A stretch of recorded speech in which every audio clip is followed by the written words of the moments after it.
only found here, like in the Ozark or Ouachita Mountains. Okay, so that's a salamander. Let's talk a little bit more about reptiles. So, reptiles, what are we talking about? Reptiles. Yeah. Yeah. They have scales, right? What kinds of animals? You. Snakes. What else? Crocodiles. You already said crocodiles. I don't have a crocodile today. Do you know a reptile? No? Or sure, yeah. Do you know one? Snakes, crocodiles, lizards. One more big one. Who likes turtles over here? Somebody like turtles. Turtles, right? We love turtles. So reptiles are our cold-blooded land animals. So even though some of these live in the water, most reptiles don't need water per se. Not like amphibians that have to have like a tadpole or larval stage. So we have a bunch of different species of turtles in Arkansas. This is one of my favorites. This is called a mud turtle. It's one that's actually really common in much of the state, but as their name suggests, they bury themselves in the mud most of the time, and you don't see them very much. So this is not one that you would typically see like sitting on a log in a pond, like our sort of common pond turtles. This is actually a pretty big adult. They don't get much bigger than this. And they're sort of like a mini snapping turtle. They dig down in the mud, they creep around on the bottom, they eat things like crayfish and aquatic insects, and they'll scavenge little bits of dead fish and things like that. One cool thing about mud turtles is that they live turtles in general is that they live a very long time. This turtle could be, we've had him since he was a baby, and he's, I think, about 15 years old. But they could easily live to be 50, 60, 80 years old or more. Really neat little turtles. These guys actually spend a lot of their life up on land. So they'll go feed in the pond for a couple of months, and then they'll come up on land and dig a hole and be buried for the rest of the year. They spend a lot of time doing a whole lot of nothing. Yeah?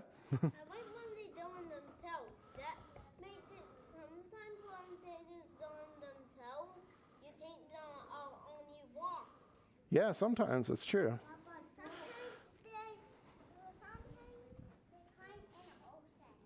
That's true. They're sea turtles living in the ocean. So this is a water turtle, an aquatic turtle. Let's take a look at another turtle. Where is this guy? Here we go. This is one that you guys might have seen even in your yard or certainly in the woods around here.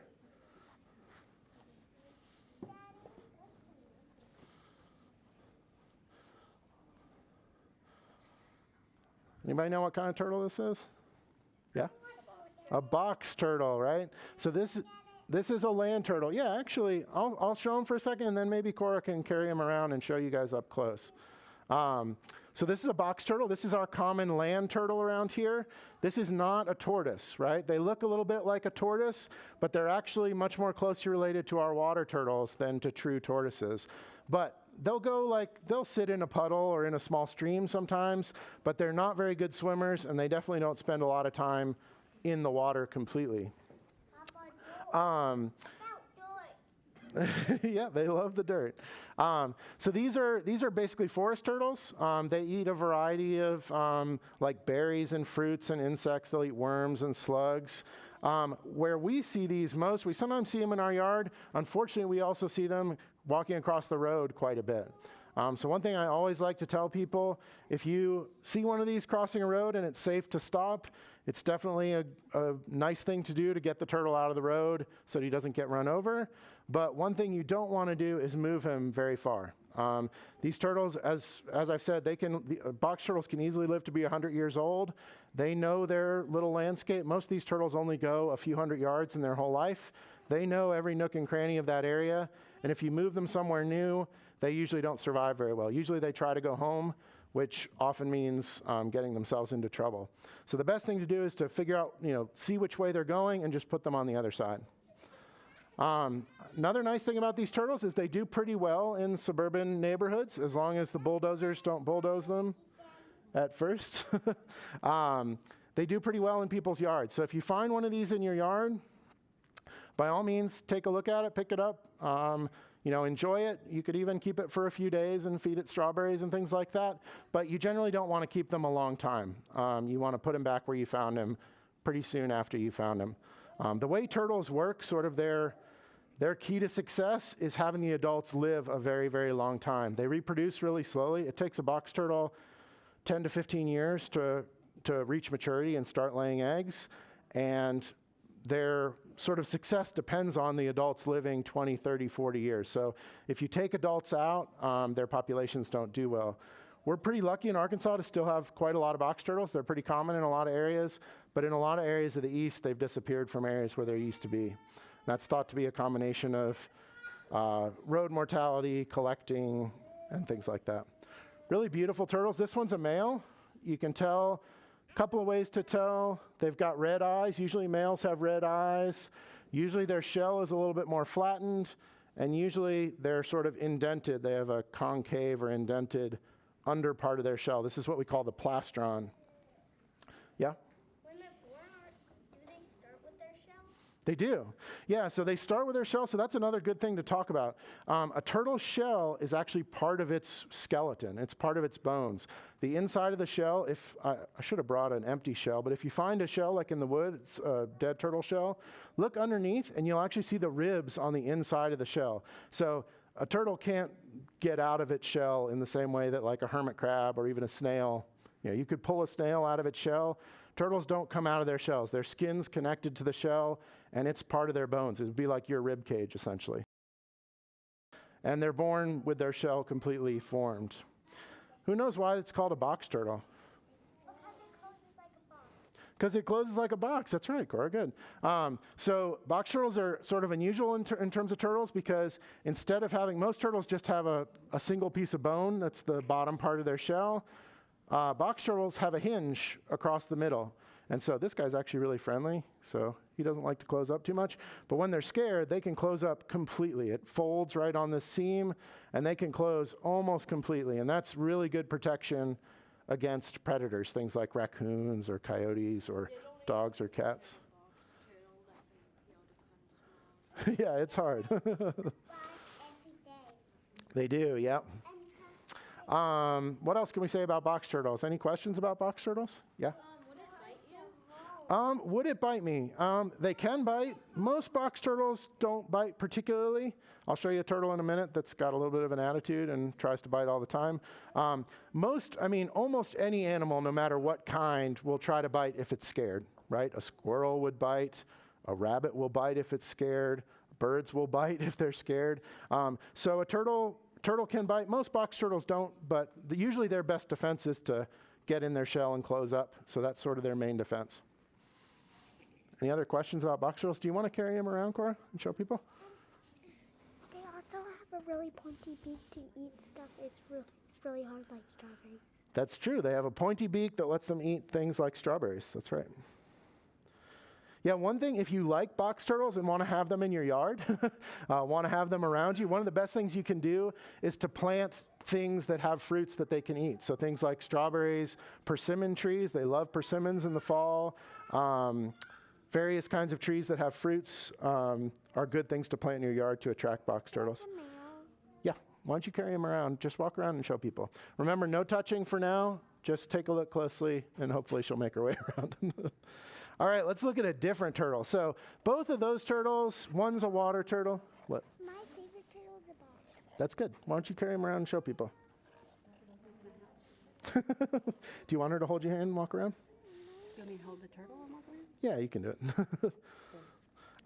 Okay, so one of those turtles we saw was a water turtle, one was a land turtle, but those are both sort of very normal looking turtles, right? You recognize them as pretty normal looking turtles.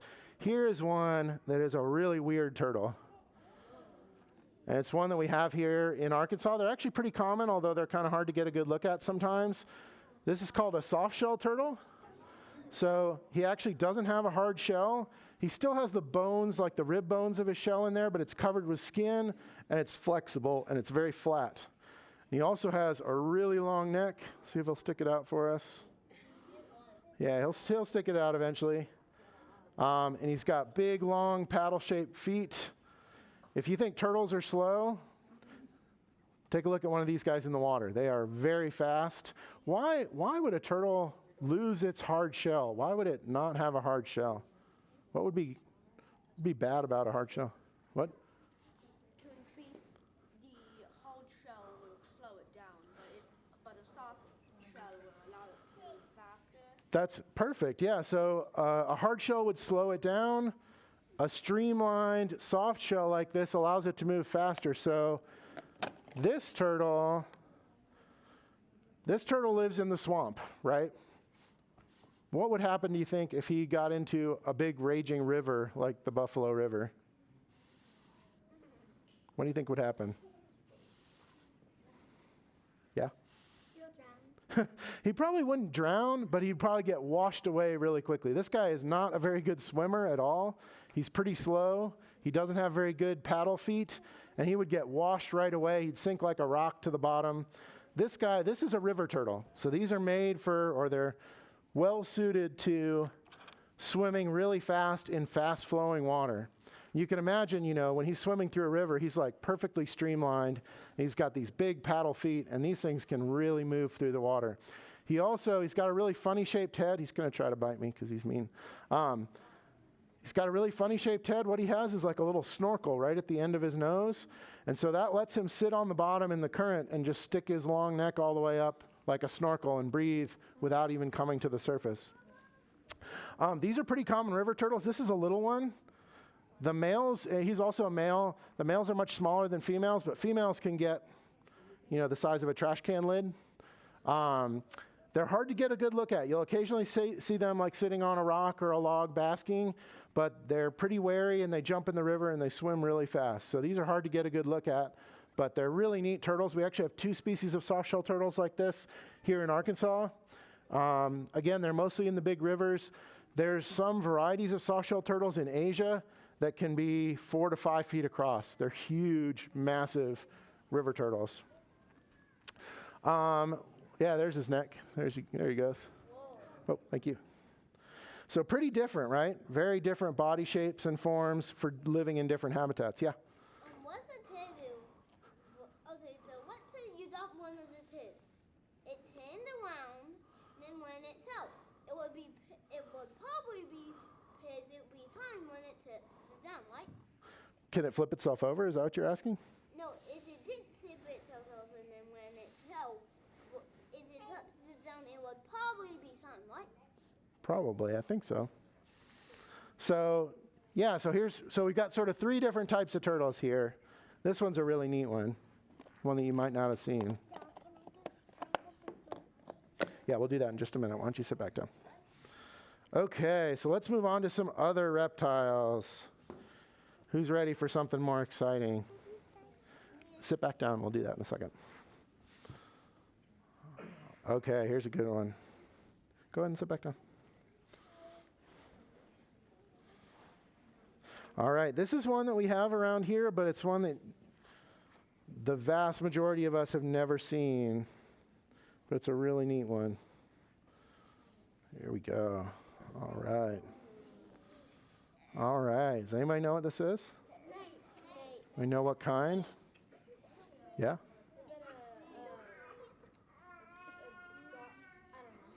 Garter snake? Is that what you were saying? No, it's not a gopher snake. Garter snake's not a bad guess. Garter snakes are striped, so it's kind of like this, but that's not what this is. What did you say?